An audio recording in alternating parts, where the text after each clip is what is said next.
Which is more important, speakers, amplifiers, or audio sources?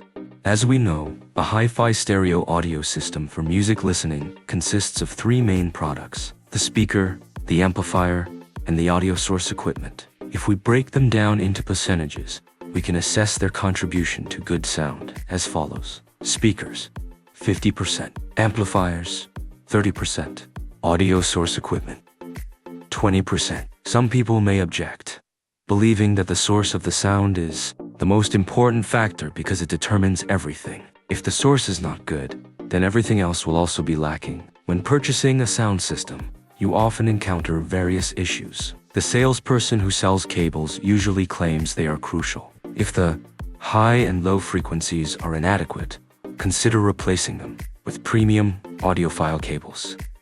The salesperson who sells speaker stands will tell you that if the speaker's low frequency is not good, replacing it with this stand will improve it by 50%. The salesperson who sells projector screens will tell you that changing to a more expensive screen will have a more noticeable effect than changing the projector.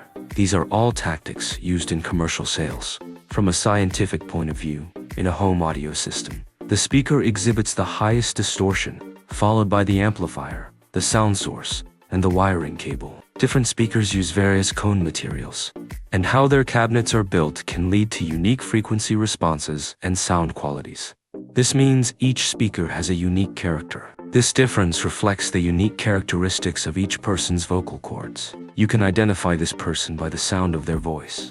Most people can easily notice the difference when the speakers are changed. The power amplifier has a small distortion, with total harmonic distortion, typically ranging from 0.01% to 0.05%, and is generally controlled within 2 decimal places. If you use various amplifier models from the same brand to drive the same pair of speakers, and simply play some popular songs, many people will not notice the difference at first. The difference in sound performance becomes more evident with large-scale music or symphonies.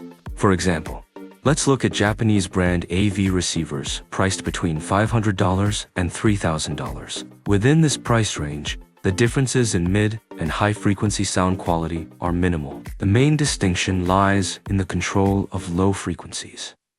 As a result, the impact of the amplifier is not as significant as that of the speakers. The audio source device exhibits the lowest distortion among the 3 major products. The total harmonic distortion can achieve levels between 0.001% and 0.002%, generally maintained within 3 decimal places. When upgrading your audio system, it is advisable to upgrade your speaker and amplifiers first, followed by the audio source equipment. To give an extreme example, if you have a cheap low-end audio system, speakers plus amplifier, if you compare a $300 CD player to a $3,000 one, many beginner audiophiles may not be able to discern the difference, because the resolution of the amplifier and speakers may not match that of the expensive CD player. If you are planning to upgrade your sound system, remember to prioritize the upgrades that will have the greatest impact. First, consider the speakers, then the amplifier, followed by the player,